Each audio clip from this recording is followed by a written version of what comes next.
Hello and welcome to Baking Brad. Today we'll be cooking up a variety of normal bread. Here are the things that you will need in the kitchen to help make this bread. Yeah, first you're going to need a large red mixing bowl, the red variety. And you're going to need a smaller, medium-sized orange one, and then a green one that's just kind of small, but still a mixing bowl. You're also probably going to need a measuring cup of any size, as long as it's a cup. A large red rubber spatula, really. Some cooking scissors. A spoon thing. A small teaspoon. One larger teaspoon that's larger than the other one. You might need a plastic tomato. This one's just useful but optional. Same with the plastic onion. And then, yeah, maybe some safety goggles.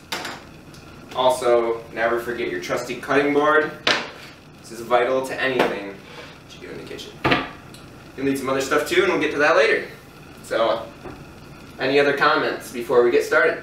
One thing to note while in the kitchen, you always want to keep your hair in an upward fashion, as you don't want to get the hair into the ingredients of what you're cooking, as it is a contaminant. Exactly. Keep your hair up. Simple as that. Alright, and now onto the ingredients. Alright, what do we got here?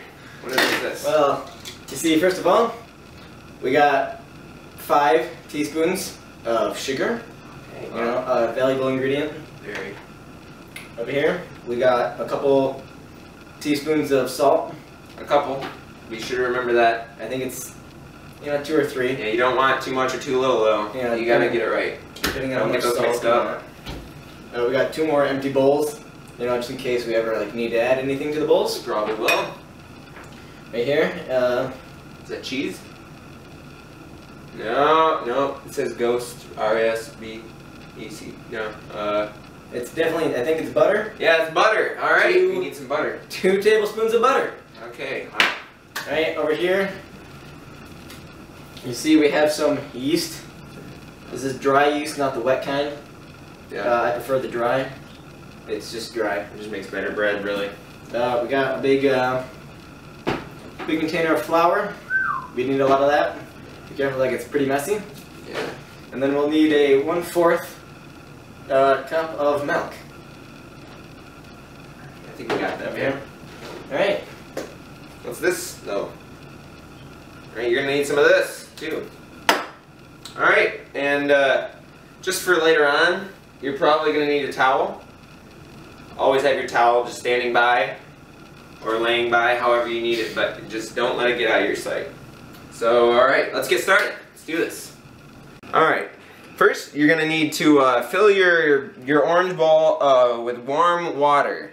It's gotta be real warm.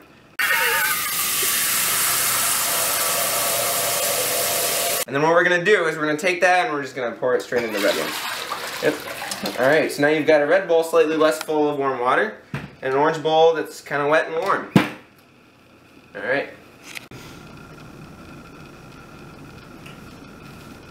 The next step is we're going to pour a cup of warm water into the orange bowl. Alright, so we got a cup here, warm water, orange bowl.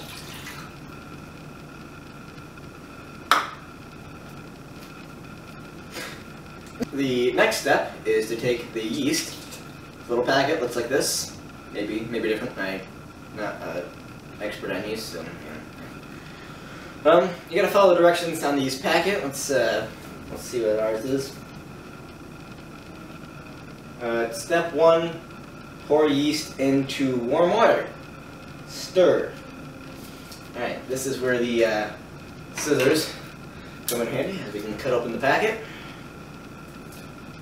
Careful, you don't want to cut your fingers. No. Not unless you're Jim, right? Oh, or Jim. Jim. Put the trash over there. Yep. Take this yeast. Pour it in the warm water. Pour it directly in the warm water. And this is where you're going to be really glad that you have a spoon, because if you've ever seen yeast, you do not want to put your finger in there. No. Yeah.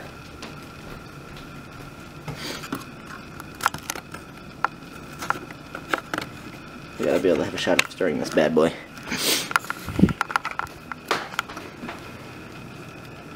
Alright, and you're gonna make sure to get all the stuff on the edges and kind of just mix it in there. Doesn't really matter how you do it as long as you do it right, which is important.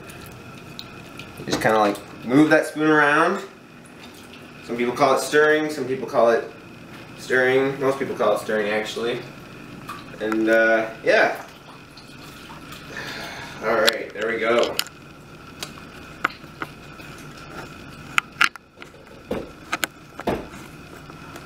That's why you have the safety goggles.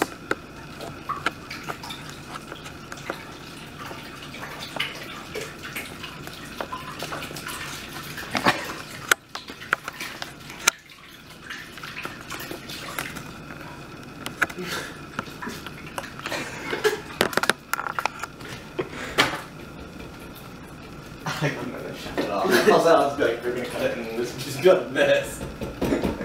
Alright. Here we are. So, stirred everywhere. Mostly in the bowl, and that's what we're looking for. So, you gotta... wait. Okay. Yeah? Let's make sure we don't get anything in that. Sorry. A little mess. No.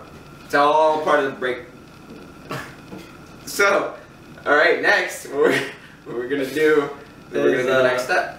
We have to melt the butter in the microwave. Alright. So we're just gonna... Let's do that. We're gonna unwrap this little boy. Alright, so we're gonna go over here. First thing you want to do is open the microwave. Set the butter in. Close the microwave. Press cook. Time cook. We'll go with 50 minutes, as that's probably a good time. Press enter and start. Now we wait for the microwave to be good. And at 1 second we stop. We take the melted butter.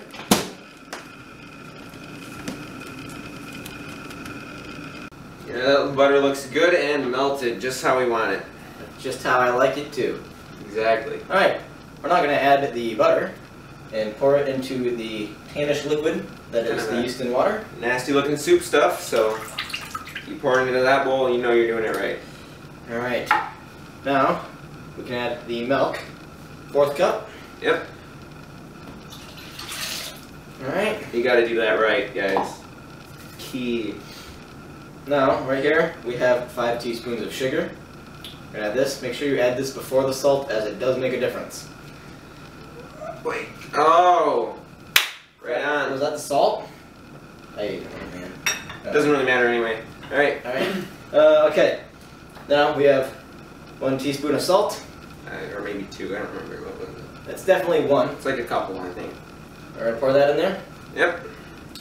And lastly, we're gonna pour 2 cups of flour into this. Make sure you don't use the same cup as you use for the warm water. Just because. Isn't too messy.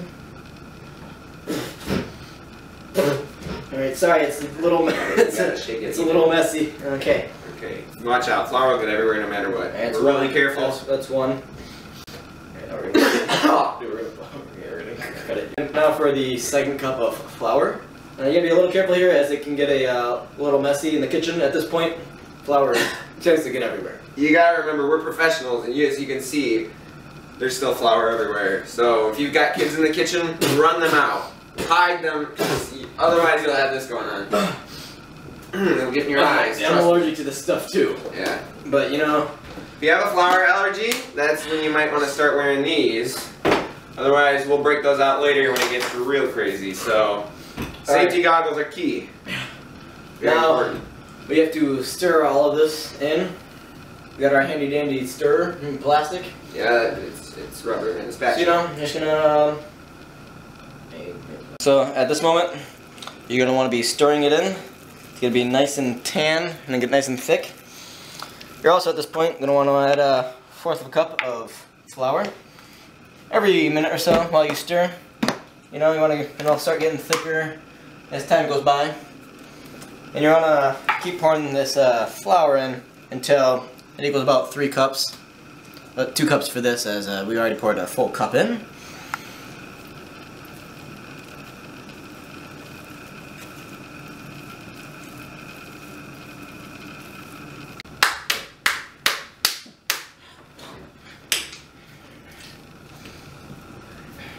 Sucks.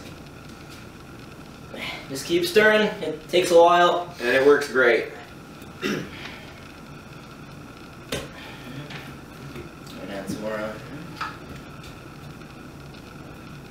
This will be a 3/4 cup, equaling 1 3/4 cup.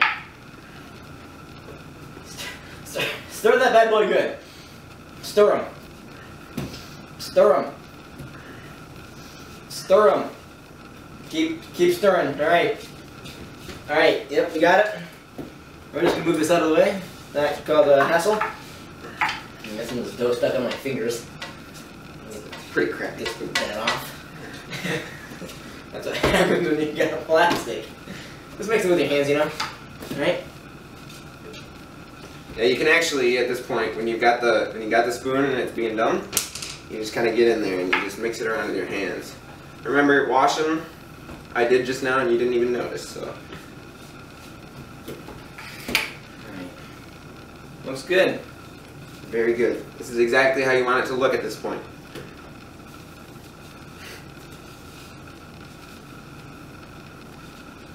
Alright, at this point in your kneading, it should look something like a cross between a starfish and the abominable snowman. So, Alright, so now the next step after mixing all that stuff in is we're going to knead the bread. Yep. So, alright, Max. See this bread right here? Yeah.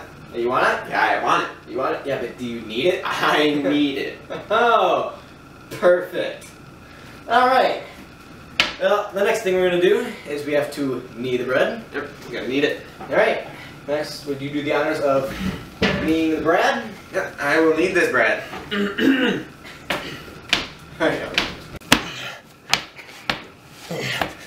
You gotta really get them in there.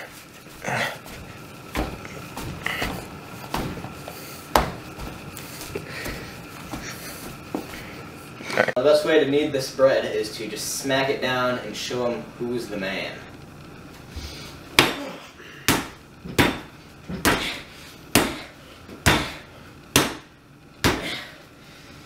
Alright, flip them over.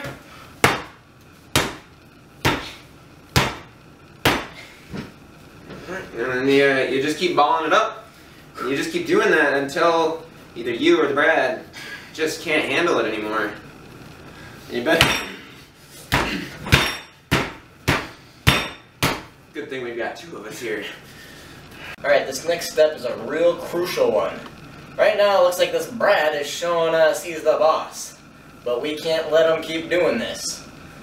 We gotta show this Brad who the real boss is, and that's us, the cook. So time for the real showdown.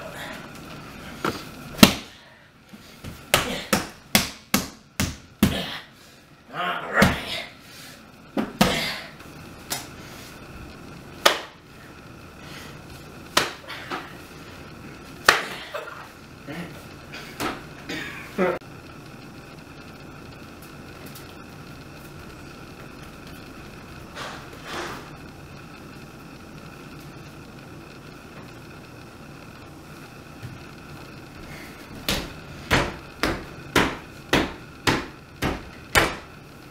You needed this? Should do the trick.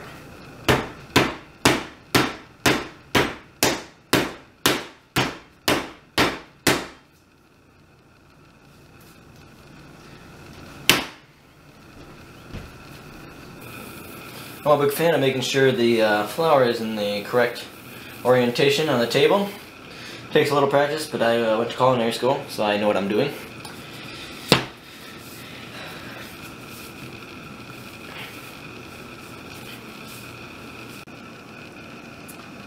After kneading the Brad for about 10 minutes, you want to roll up the Brad into a nice firm ball, as seen here. As you can see, it's nice and circular, or spherical as some would say. You want to make sure there's nothing sticking out of the edges. Alright, so now we take this lump of Brad, or soon to be Brad, I'm gonna put it. Make sure you put it on a nice, good cooking sheet, as you don't want it to stick to the oven and burn.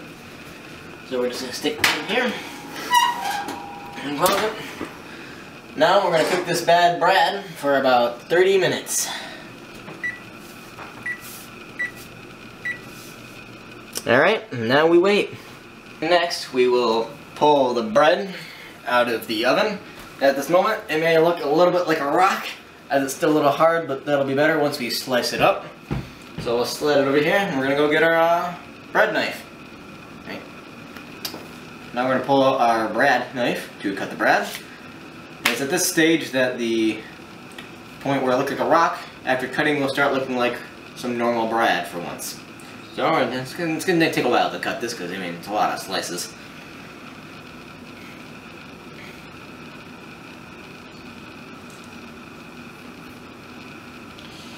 Alright, should be just about finished.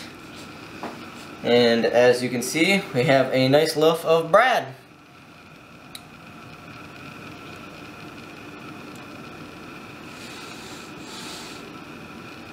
Alright, thank you for watching Baking Brad, a original show about baking bread.